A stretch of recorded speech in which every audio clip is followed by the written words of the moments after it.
Արդեն մոտ 3 ամիս է անցել այն օրից, երբ օրինաց երկիր կուսակցությունը դուրս է եկել քաղաքական կոալիցիայից եւ այս 3 ամիսները մեզ համար բավարար էին կատարել եզրահանգումներ, վերլուծություններ, չի լսվում։ Մի հատ փորձեմ նորից։ Գրեթե 3 ամիս է անցել այն օրից, ինչ օրինաց երկիր կուսակցությունը դուրս է եկել քաղաքական կոալիցիայից եւ այս 3 ամիսների ընթացքում մենք ունեցել ենք բազմաթիվ հանդիպումներ հանրապետության տարբեր բնակավայրերում, հանդիպել ենք մեր կուսակցական կառույցների հետ, համախոհների, մեր հանրապետության քաղաքացիների հետ, լսել ենք նրանց տեսակետներն ու դիրքորոշումները, կատարել ենք բազմաթիվ քննարկումներ եւ օրինաց երկիր կուսակցության քաղաքական խորհրդի նիստում նաեւ սահմանել ենք այն գերակայությունները, որով մենք պետք է գնանք առաջ եւ այսօրվա մեր հանդիպման ընթացքում մենք կներկայացնենք մեր հանրությանը օրինաց երկիր կուսակցության քաղաքական օրակարգի գերակայությունների, մեր քաղաքական վարքագծի կատարած եզրահանգումների, ձեռնարկվելի քայլերի, ինչպես նաև կպատասխանենք ձեզ հուզող բոլոր հարցերին։ Ուզում եմ ասել, որ 6 տարի շարունակ լինելով իշխանության մեջ օրինաց երկիրը ունեցել է պատասխանատվության իր բաժինը երկրում տեղի ունեցող գործընթացների վերաբերյալ։ Մենք գտնում ենք, որ այս 6 տարիների ընթացքում մեր քաղաքական ուժին հաջողվել է իր մոտեցումները մասնակիորեն բերել իշխանության մեջ, բայց բազմաթիվ ծրագրեր այդպես էլ մենք չենք կարողացել կյանքի կոչել, որի հետ կապված օրինաց երկիր կուսակցության հրապարակային քաղաքական դիրքորոշման մեջ մենք հայտնել ենք կոալիցիայից դուրս գալու մեր դրդապատճառների մասին։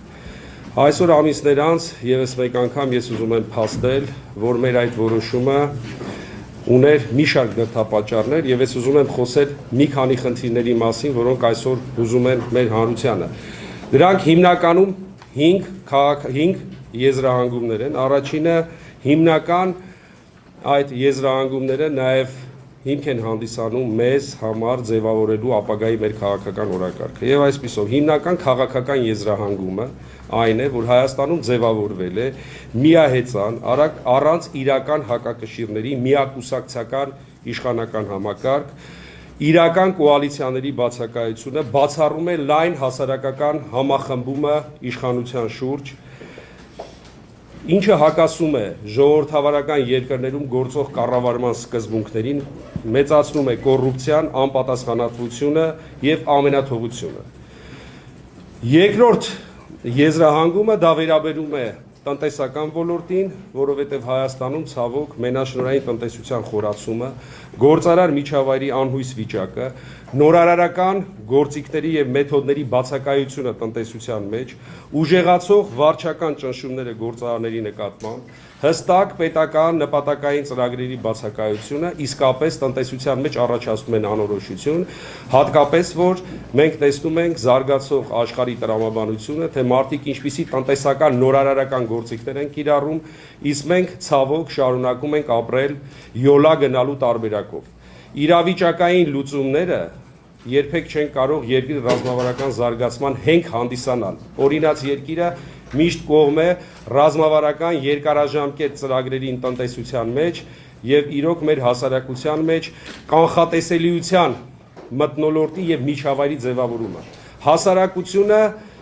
պետք է տեսնի, որ երկրում ձևավորված է կանխատեսելի քաղաքական, տնտեսական եւ այլ ոլորտերում իրականացվող քաղաքականություն, որպեսզի կարողանա նաեւ ծրագրավորել իր եւ իր ընտանիքի ներկան եւ ապագան մեր երկրում։ Երրորդ, սոցիալական հիմնական եզրահանգումը այն է, որ Հայաստանի Հանրապետությունում ցավոք սրտի շարունակվում է արտագաղթը, շարունակվում է մեծապես մտահոգիչ խնդիր մնալ զանգվածային գործազրկությունը, շարունակական է դառնում սակագների թանկացումը եւ որը իսկապես լուրջ լարումներ է առաջացնում մեր հասարակության մեջ։ Այսինքն սոցիալական դաշտում նույնպես մենք չունենք ցավոք այնպիսի մեխանիզմների եւ գործիքների կիրառում, որը հնարավորություն կտա մարդկանց տալ այն ամենը, ինչ որ մարդիկ ցանկանում են։ Ամենակարևորը դա հույսն է ապրելու իր երկրում, հավատը, որ անպայման իր համար եւ իր ընտանիքի համար լավ է լինելու։ Եթե ներկաներից որից է մեկի գլուխը ցավում է, մարդիկ գերադասում են որպես կանոն օգտագործել մի դեղահապ գլխի ցավը անցկացնելու համար։ Այսինքն գիտի, մարդու գլուխը ցավում է, դեղ խմի, գլխի ցավը կարող է անցնել։ Մենք ցավոք չունենք այդ դեղահաբերը, հասարակությունը չի տեսնում այն գործիքները, մեխանիզմները, մեթոդները, որոնց կիրառման դեպքում իր կյանքում ինչ որ բան կփոփոխվի դեպի լավը։ Չորրորդը հիմնական իրավական եզրահանգումը նա է, որ ցավոք Հայաստանում տենդենց է դառնում արդեն անօրինականությունների իրականացումը օրենքի անունից, որովհետև օրենքների լեգիտիմության աստիճանը խորհրդարանում գնալով նվազում է։ Հիմնական քաղաքական ուժերը չունեն որևիցե դերակատարում ընդունվող օրենքների մեջ, որի արդյունքում շատ հաճախ այդ օրենքները գալիս են ոչ թե պաշտպանելու, այլ ոտնահարելու մարդկանց շահերը։ Բացի դրանից, մի վատ ավանդույթ նույնպես ներդրվում է մեր իրականության մեջ, դրանք հաճախ փոփոխվող օրենքներն են, եւ այդ օրենքների պատշաճ հանրային իրազեկության պակասը, որ շատ հաճախ մարդկանց կանգնացնում է փաստի առաջ։ Ուզում եմ այսօր որպես կոնկրետ օրինակ նաեւ ձեզ քիչ անց կներկայացնեմ ավելի ճիշտ կոնկրետ օրինակների տեսքով։ 5-րդ հիմնական եզրահանգումը դա արտաքին քաղաքական ճակատում Հայաստանի Հանրապետության ուրեմն ստեղծված իրավիճակն է, ինչ իրավիճակում մենք գտնվում, խոսքը վերաբերում է եւ Եվրոպական միության հետ մեր քաղաքական գործակցության շարունակությանը եւ Եվրասիական տնտեսական միության հետ Հայաստանի Հանրապետության գործակցության շարունակությանը։ Մենք գտնում ենք, որ իսկապես այստեղ մենք ունենք մտահոգիչ զարգացումներ, որովհետեւ Հայաստան-Եվրոմիություն բարեփոխումների քաղաքական օրակարգը այսօր գտնվում է ոչ ցանկալի հիմքերի վրա, իսկ Եվրասիական տնտեսական միության հետ կապված վերջի զարգացումները ցույց են տալիս, որ իրոք մեր երկրում անհրաժեշտ է ձևավորել ագրեսիվ, պատրաստված գրագետ թիմ, որը կարող է իսկապես բանակցություններ վարել մի կողմից Եվրասիական տնտեսական միության հետ, մյուս կողմից Եվրոպական միության հետ առաջ մղելու մեր քաղաքական օրակարգի գերակայությունները։ Մենք չպետք է հակադրության մեջ դնենք, որովհետև մենք հասկանում ենք, որ աշխարհի այդ երկու ուժային կենտրոնները մեր երկրին առաջարկում են արժեքային այլ համակարգեր եւ մենք պետք է կարողանանք համադրության քաղաքականության միջոցով, ճկուն քաղաքականության միջոցով դրանք հարմարեցնել մեր ազգային պետական շահերին։ Ցավոք այսօր Հայաստան-Եվրոպական միություն համագործակցությունը մեղմ ասած խիստ դանդաղ ընթացքի մեջ է, բազմաթիվ ծրագրեր իրենց շարունակությունը չեն ստանում, նույնը վերաբերվում է նաև Եվրասիական տնտեսական միությանը, հայ-ռուսական երկկողմ գործակցությանը, որտեղ բազմաթիվ ծրագրեր իմ խորը համոզմամբ, սա ասում է մի մարդ, որը ունի բավարար տեղեկատվություն, պետք է ուրեմն լուրջ թափով առաջ մղել, բայց մենք տեսնում ենք գործընթաց, որը այդ հիմքերը մեզ չի տալիս դրական եզրակացություններ անելու։ Հիմա ես ուզում եմ խոսել մեր քաղաքական օրակարգի ելքերի մասին, այսինքն ինչպիսի ելքեր է առաջարկում օրինաց երկիրը ստեղծված իրավիճակում։ Քաղաքական բլոկում մենք առաջարկում ենք արձիականացնել Հայաստանի Հանրապետության քաղաքական համակարգը, վճռական անցում կատարել 100% համամասնական ընտրակարգի եւ մեր երկրում անթույլատրելի եւ ոչ լեգիտիմ դարձնել ցանկացած ընտրական գործընթաց, որը կանցկացվի փողով, վախով եւ ճնշումներով։ Հայաստանում պետք է ընտրությունները անցնեն բաց, թափանցիկ, հաշվի առնելով եւ մեր հասարակության եւ միջազգային հանրության եզրահանգումները։ 100% քաղաքական համամասնական ընտրական համակարգի անցումը մեր երկրի քաղաքական համակարգի համար ունի գերակա նշանակություն եւ ես ուզում եմ գոհունակությամբ փաստել, որ օրինաց երկրի նախաձեռնությունը ըստ էության սատարեցին բոլոր քաղաքական ուժերը եւ կա պայմանավորվածություն սեպտեմբերին ձևավորելու աշխատանքային խումբ մշակելու միասնական ընտրական օրենսգիր,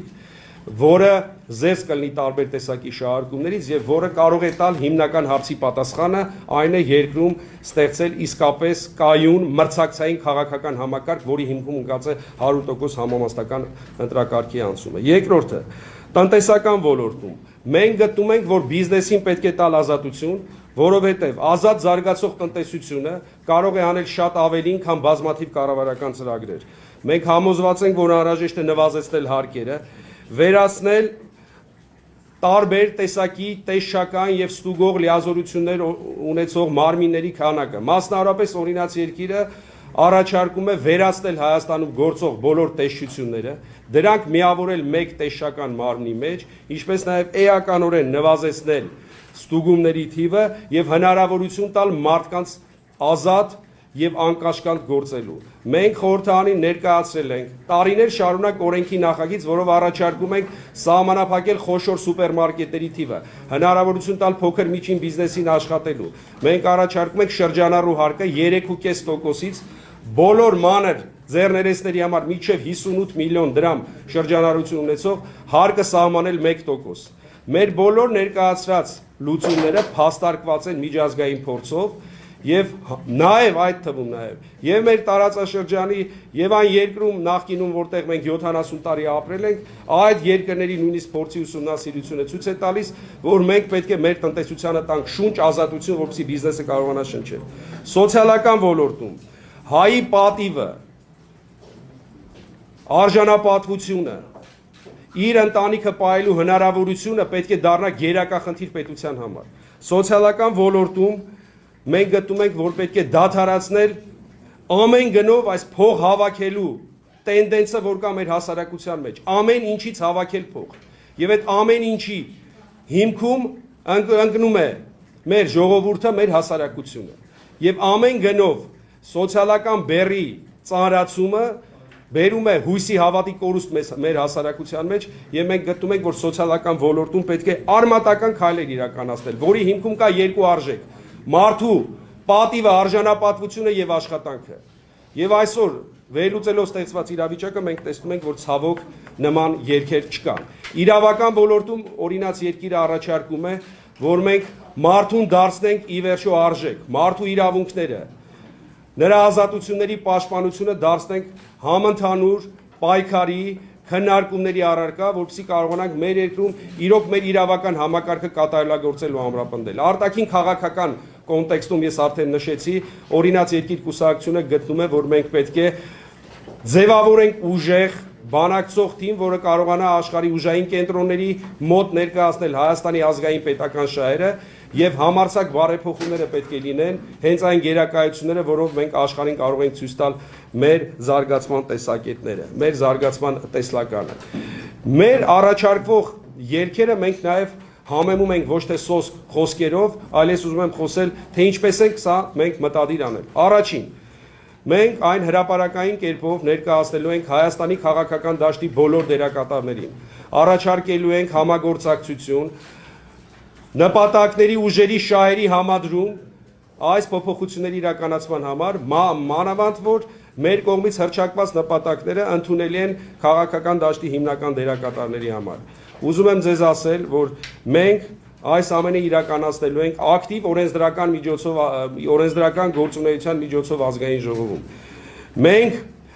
վիճարկելու ենք մեր քաղաքացիների իրավունքները ոտնահարող բոլոր որոշումները Հայաստանի դատական ատյաններում։ Կուսակցությունը ակտիվորեն նաև մասնակցելու է հանրահավաքային պայքարին, կազմակերպելու է տարբեր տեսակի երթեր, հանրահավաքներ, հրապարակային այլ միջոցառումներ հասանելի դարձնելու համար իր ծրագրերը, իր նպատակները մեր հասարակության լայն շերտերին։ Ամփոփելով ուզում եմ նշել, որ օրինաց երկիր կուսակցությունը իր քաղաքական գործունեության մեջ լինելու է համառ, հետևողական եւ պատասխանատու։ Մենք ունեցել ենք մեր սխալները, մեր թերությունները, մեր բացթողումները, որի համար մենք ներողություն ենք խնդրում մեր ժողովրդից եւ մենք գտնում ենք, որ ապրելով այս երկրում օրինաց երկիրը իր 17 տարվա քաղաքական գործունեության մեջ քիչ բան չի արել հայ ժողովրդի համար։ Դրա առավոտյան մեր կողմից հեղինակված եւ ընդունված օրենքներն են Հայաստանում, որոնց թիվը անցնում է 200-ից։ Ամեն մի օրենք լուծել է կոնկրետ մի հարց, մի խնդիր եւ մատից փուշ է հանել բազմահազար մարդկանց, որոնք եղել են ցավի, զրկանքի դժվարության մեջ։ Եվ հիմա էլ մենք ելնելով այս փիլիսոփայությունից նախաձեռնել ենք հետեւյալ 3 գործընթացները։ Առաջին, օրինաց երկիր կուսակցությունը դիմել է վարչական դատարան եւ հանրային ծառայությունները կարգավորող հանձնաժողովին վերանայելու համար գազի եւ էլեկտրաէներգիայի թանկացումները։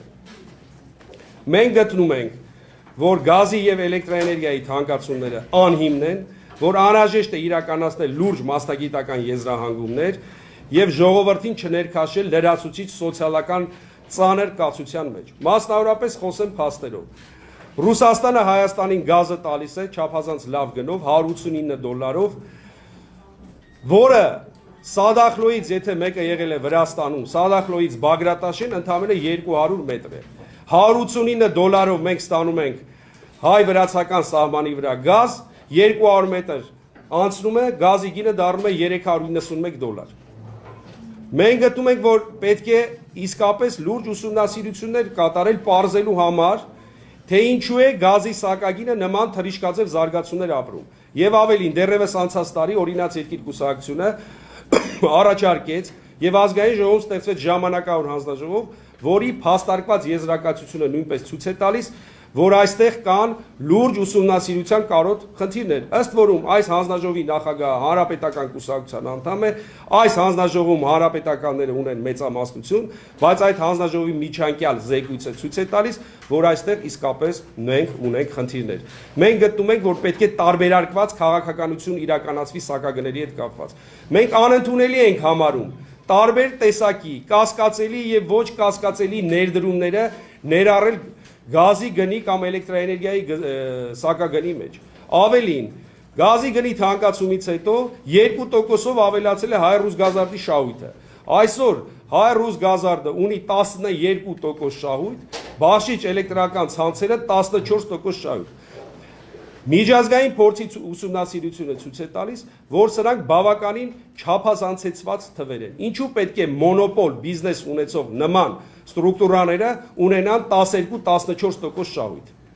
Ինչու պետք է գազի դեպքում լինի 12%, հոսանքի դեպքում 14%։ Ինչի հնարավոր չէ ուրեմն կանոնակարգել այս խնդիրները եւ այս կապակցությամբ նաեւ ես ձեզ նշեցի, որ մենք դիմել ենք հանրային ծառայությունների կարգավորող հանձնաժողովին եւ վարչական դատարան։ Եվ հուլիսի 18-ին մենք հրավիրել ենք հանրահավաք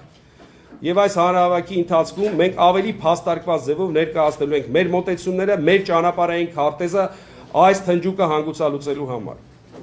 Հաջորդ գործողությունը, որ նախաձեռնել է օրինաց երկիրը, մենք դիմել ենք մարդու իրավունքների պաշտպանին, որը դիմել է արդեն օրինաց երկիր կուսակցության դիմումի հիման վրա սահմանադրական դատարան, վիճարկելու խիստ վտանգավոր մի օրինագիծ, որ արդեն դարձել է իրականություն։ Այսօր յուրաքանչյուր մարդ, չգիտեմ դուք տեղյակ եք թե տեղյակ չեք, հուլիսի 1-ից սկսած, ով որ կունենա 1000 դրամի կամ 5000 դրամի պարտք որևիցե կառույցի, առանց դատարանի որոշման դատական ակտերի հարկադիր կատարման ծառայությունը արգելանք է դնում ձեր ֆինանսական միջոցների վրա։ Ենթադրենք մեկը, եթե նույնիսկ իր բանկային հաշվին ունի 500,000 դրամ, եթե 5000 դրամի պարտք ունի, ապա ձեր հաշիվը դրվում է կալանքի տակ ոչ թե 5000 դրամի չափով, այլ ամբողջ 500,000 դրամը։ Եվ այսօր բազմաթիվ քաղաքացիներ պետքա շաբաթներով, ամիսներով ընկնեն տարբեր պետական մարմինների դռները, որպեսզի կարողանան իրենց խնդիրները հոգալ։ Ավելին, մի վտանգավոր տենդենց նույնպես մեր իրականության մեջ մուտք է գործել, եթե դու չես մուծում որևիցե սոցիալական վճար, ապա հրաժարվում են քեզ որևիցե ծառայություն մատուցելուց։ Այսինքն, եթե տան վարձի 2000 դրամի պարտք ունես, ապա քեզ այլ պետական մարմիններ չես սպասարկում, մինչև դու 2000 դրամ ուրեմն գումարը չվճարես, պարտքը չվճարես։ Այս հարցերը մենք վիճարկել ենք սահմանադրական դատարան, մենք համոզված ենք, որ այս օրենքի նախագիծը հակասահմանադրական է, այսինքն ընդունված օրենքը, եւ պետք է հասնենք այս օրենքի հակասահմանադրական ճանաչելու։ Սա էլ գալիս է հենց մեր իրավական համակարգի խոցելիությունից, որի մասին ես խոսեցի, որովհետեւ օրենքները ազգային ժողով են ներկայացվում, առանց լրջորեն քննարկելու, առանց իրավական փորձաքննության անցկացնելու եւ որպես կանոն նաեւ խորհրդանում ներկայացված քաղաքական ուժերի հիմնական մասը, եթե ոչ թվային իմաստով, ուրեմն քվեների իմաստով, ապա գոնե թվային իմաստով այդ որոշումներին չի մասնակցում, բայց միևնույն է այդ որոշումները ընդունվում են եւ դառնում են նման ուրեմն խնդիրներ ու պատուած մեր հասարակության գլխին։ Ավարտելով իմ խոսքը, ես ուզում եմ ասել, որ օրինաց երկիր քաղաքական կազմակերպությունը իր քաղաքական օրակարգի գերակայությունները գրավոր նաև կհրապարակի եւ բոլորը ավելի հստակ կարող են այս ամենին ծանոթանալ։ Մենք համոզված ենք, որ ոչ թե իշխանությունը ամեն գնով պետք է սահմանափակի հասարակության իրավունքները, այլ իրավունքի ուժով պետք է սահմանափակվի իշխանության գործունեությունը։ Դրա համար իսկապես անհրաժեշտ է, որ մենք կարողանանք այս ծրագրերը, այս օրակարգի գերակայությունները համատեղ առաջ մղել մեր գործընկերների հետ արդյունքներ ունենալու համար։ Եվ ես համոզված եմ, որ հենց ազատությունը, արդարությունը եւ համերաշխությունը գաղափարների շուրջ կարող են դառնալ մեր հասարակության բովանդակային փոփոխության մեխը, որովհետեւ մենք իրոք արդարության կարիք ունենք, իրոք քաղաքական ու քաղաքացիական համերաշխության կարիք ունենք եւ վճռականության կարիք ունենք առաջ մղելու այս քաղաքական օրակարգը։ Ի վերջո բոլորս պետք է հասկանանք, որ վերքը տիրոջն է ցավ տալիս։ Իսկ Տերը տվյալ դեպքում մեր հասարակությունն է, որտեղ այսօր իմ նաև հանդիպումները տարբեր վայրերում ինչ են ցույց տալիս, որ մարդիկ իրոք գտնվում են դժվարին կացության մեջ, մարդիկ աջակցության ու օգնության կարիք ունեն եւ հասարակական քաղաքական ակտիվ հատվածը պետք է պայքարի այդ փոփոխությունների համար։ Շնորհակալություն։